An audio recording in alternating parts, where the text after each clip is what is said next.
All right, group, you've got your notes here for the types of mixtures. To stress to start, this is a mixture. Okay, and a mixture is more than one thing.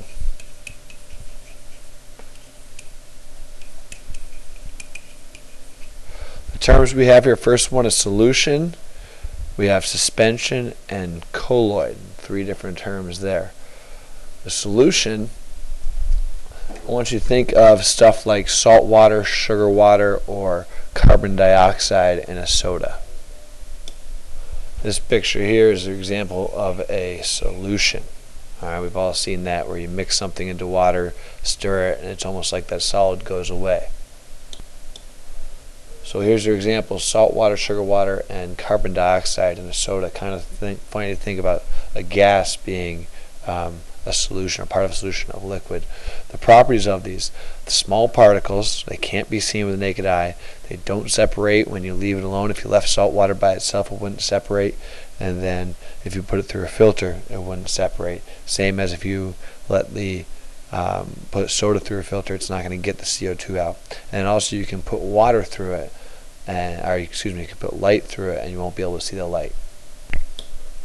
So that there's solution. The next one is suspension. I want you to think of something being suspended, sort of stuck in there. So we're thinking of suspension.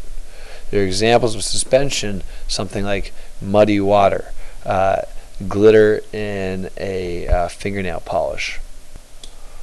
So here's your two examples of a suspension. Check out this picture here. This here is a suspension, where at first it looks like it's sort of just cloudy, muddy water, but after a while, if I let it sit for a while, the solid particles will settle down here and they'll settle out of the liquid. So there's your for suspension.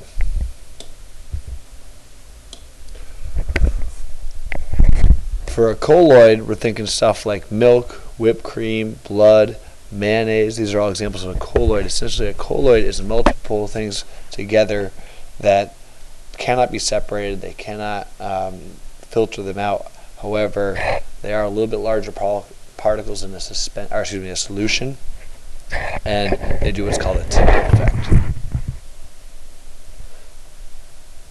So there's your notes for a colloid. Look at this picture here. This is what we call the Tyndall effect. This would be a solution. This here is a colloid. And you can see as the light goes through, you can see the light going through the colloid. That's what's called the Tyndall effect. For electrolyte versus non-electrolyte. Electrolytes are mixtures that can conduct electricity. This happens because ions are present in the mixture.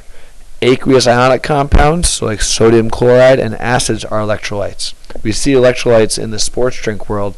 That's because your body needs sodium and potassium for the muscles to work, and so those ionic compounds are put into the aqueous solution in a sport drink, and they're able to get into your body and let it use those ions for the muscles. This top one here is three examples. This is a non-electrolyte. As you can see, there's no ions here. A weak electrolyte, only a couple ions, and then a strong electrolyte is where everything is ionized, and you have a whole lot of ions, which allows electricity to flow through the solution. A couple picture examples again. You've got sugar. Sugar is a covalent compound, so it does not ionize in water. Water can't pull sugar apart. Okay, so a sugar compound stays by itself. However, when you put sodium chloride in here, you've got a lot of Na pluses and Cl minuses split up, and those there are ions which allow the electricity to flow, as shown in here. Now that we know solutions, suspensions, and colloids, let's really focus in on solutions, and this is about the concentration of solutions. When I say the word concentration, I want you to think of this Gatorade example here. Okay, read this to yourself. Most people know there's a delicate balance of making Gatorade with the powder. You put too little in, and the drink tastes watered down. Too much powder in, and it feels like you can almost taste the solid still there. What you want is to find that perfect, and here's that word again, concentration of Gatorade, where there's the right amount of powder dissolved in, that's another good word, a good term, dissolved in the right amount of water.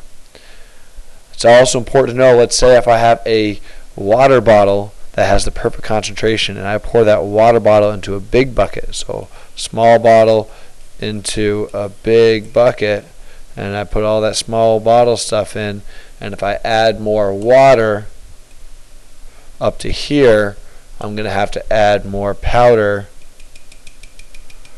to keep the concentration the same. We're going to get that down to that in the bottom. Okay, so here definition, solute is what is being dissolved. In the example above, powder is the solute. The solvent is the dissolver. In the example above, water. Water is a very common solvent because it's got very strong polarity, so it's able to pull apart solutes or isolate them. Aqueous, this term aqueous we've used before. Aqueous means dissolved in water. You might want to put that in a different color so it stands out. Molarity, this term molarity is another calculation we can do. So we can calculate the molarity of a solution. The molarity is equal to, that's big M, right here, equal to the moles of solutes over the volume of the solvent, and that's in liters. So honestly, in that Gatorade example, we could come up with the ideal molarity of the perfect Gatorade by using the amount of moles of powder we put in to the volume of the container. There's another equation for us with M equaling molarity and V equal volume.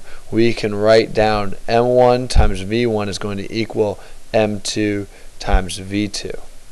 Let's say in this example, if I've got a container where M equals molarity is 5 in this container, okay, but then I make the container twice as large, and I take, let me do this, I've got the original container filled with some orange Gatorade, and then I put that orange Gatorade in this container, and then I fill the rest up with water. And so now this container is full, and we mix it, and so that mixture is eventually going to look like this, with the water and the orange Gatorade. Okay, we can calculate the molarity of this one. It's going to be 2.5, so the concentration will be less with the more solute I add. And we all know if this tastes good, this one's going to taste watered down. It's probably also going to have less of an orange color, all those things. Here's a couple other pictures where solute goes into the solvent and you get a sugar water. Okay, and then for concentration, if we had a certain concentration here and then we added more water with the same amount of solute, you see the color will change. That's because the molarity has gone down.